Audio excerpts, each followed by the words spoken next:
Hola, hoy voy a continuar con la solución del ejercicio 4.16 del Robert Mott Z edición. En la parte anterior determiné lo que era la magnitud de la fuerza que estaba ejerciendo el agua sobre la superficie y su ubicación. La ubicación la obtuve al determinar la posición del punto que se conoce como centro de presión. Debemos recordar que el centro de presión es el punto a través del cual está pasando la línea de acción de la fuerza. En esta parte, que es una parte adicional, voy a calcular el momento que está generando la fuerza del agua con respecto a la base de la pared. Debo recordar que la superficie es una pared. En este caso yo lo llamé punto B, porque lo que quiero determinar es el momento con respecto a un punto. En este caso con respecto al punto B. Para determinarlo voy a utilizar esta ecuación que proviene de la mecánica estática, que es la forma escalar del momento de una fuerza. La nomenclatura indica que es momento de la fuerza ejercida por el agua sobre la superficie con respecto al punto B y es igual a distancia por fuerza del agua. Ahora, la distancia es lo que en algunos textos se conoce como brazo de la fuerza y es la distancia perpendicular que hay entre el punto con respecto al cual se desea el momento, que en este caso es el punto B, y la línea de acción de la fuerza. Eso nos llevaría a trazar eso que se conoce como línea de acción de la fuerza. Pero la línea de acción de la fuerza es muy sencilla.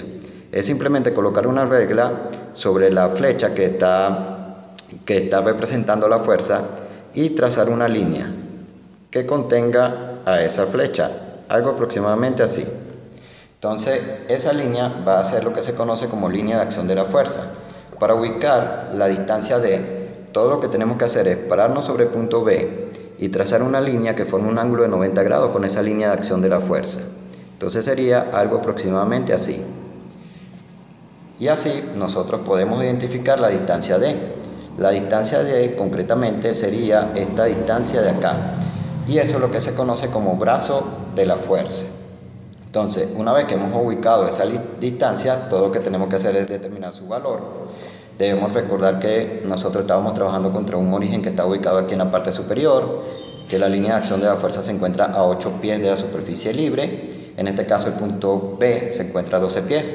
Así que lo único que tendríamos que hacer es, para determinar la distancia D, sería a 12 pies le vamos a quitar 8 pies.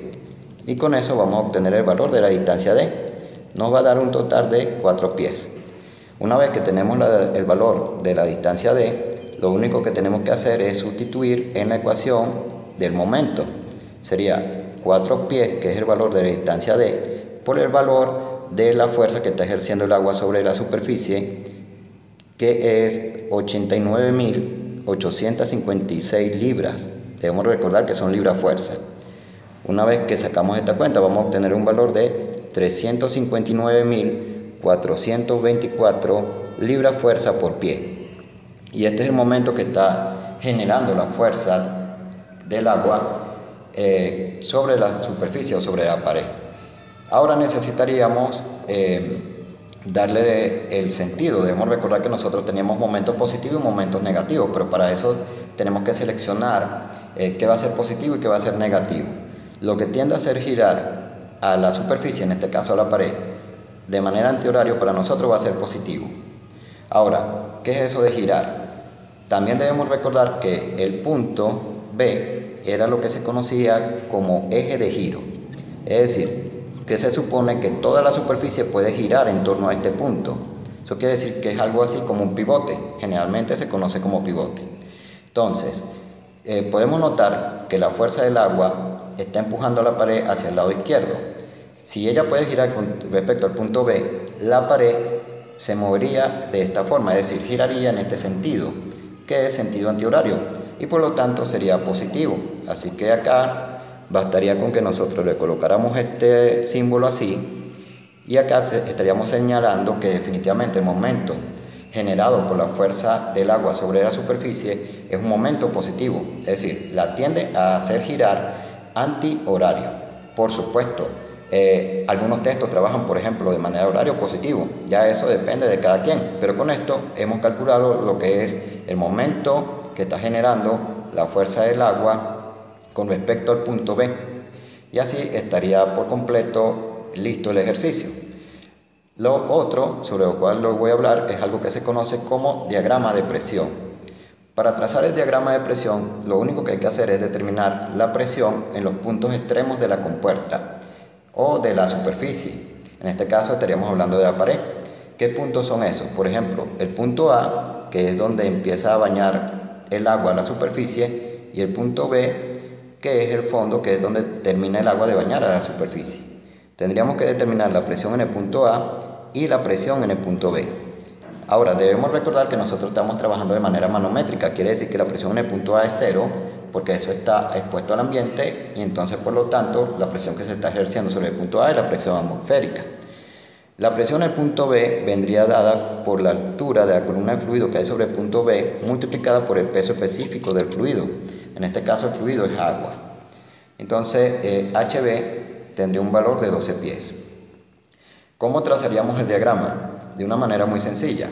Lo que hay que hacer es simplemente colocarnos, en este caso, sobre el punto A. Lo que pasa es que como el punto A es 0, no vamos a lanzar ninguna línea allí.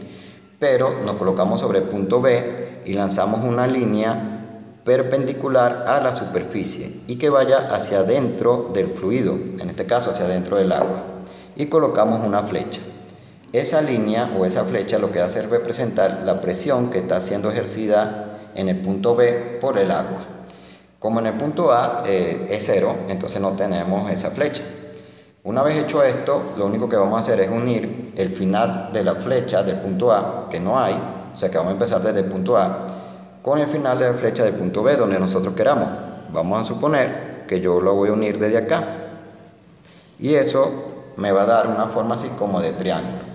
Una vez hecho esto, lo único que tengo que hacer es trazar líneas paralelas a la presión en el punto B. Tantas líneas como yo desee. Y esas líneas lo único que hacen es representar la presión en los puntos donde están colocadas, o esas flechas lo que hacen es representar la presión que se está ejerciendo en el punto donde son colocadas. Y esto finalmente es lo que se conoce como diagrama de presión. Eso es, si nos lo exigen, por supuesto, dibujarlo. Ahora, hay otra cosa que se conoce como prisma de presión. Acá tendríamos que recurrir a un 3D, es decir, tendríamos que trazar la figura en 3D y todo lo que vamos a hacer es dibujar lo que son las caras laterales, es decir, yo tengo triángulos, entonces voy a dibujar un triángulo en lo que sería la cara que tengo completamente de frente, algo así, voy a dibujar otro triángulo en la cara que me estaría quedando oculta, que sería algo aproximadamente así, y algo así. Luego voy a unir lo que serían esas caras, algo aproximadamente así y así. Dibujo las líneas de presión, que sería el diagrama, y coloco la flecha que me están señalando la presión que está siendo ejercida sobre la compuerta, en este caso sobre la superficie o sobre la pared, y aquí tendría listo lo que se conoce como prisma de presión. Una vez que tengo trazado el prisma de presión, acá le voy a colocar el nombre. Entonces, una vez que tengo trazado el prisma de presión, voy a indicar para qué se utiliza. Hay un método que se conoce como prisma de presión, y en ese método se utiliza para calcular la fuerza que está ejerciendo en este caso el agua sobre la pared y para calcular su ubicación. No voy a detallarlo más, pero les voy a decir que la fuerza que está ejerciendo el agua sobre la pared va a ser igual al volumen de ese prisma y que la ubicación de esa fuerza va a estar en el centro de gravedad de ese prisma de presión. Es un método que algunos libros de texto utilizan, nosotros no lo vamos a utilizar, creo que el método que estamos utilizando es bastante sencillo, pero es para que sepan qué es eso de prisma de presión, es ese dibujo que tienen allí y sirve para ubicar tanto o para determinar el valor de la fuerza como para dar su ubicación. Y con esto tendríamos listo por completo lo que compete el ejercicio 4.16, aunque debemos recordar el término acá, esta parte se la anexé yo para hablar de eso que se conoce como diagrama de presión y del prisma de presión. Si están interesados en asesorías y cursos, les voy a dejar la información de contacto en la descripción del video.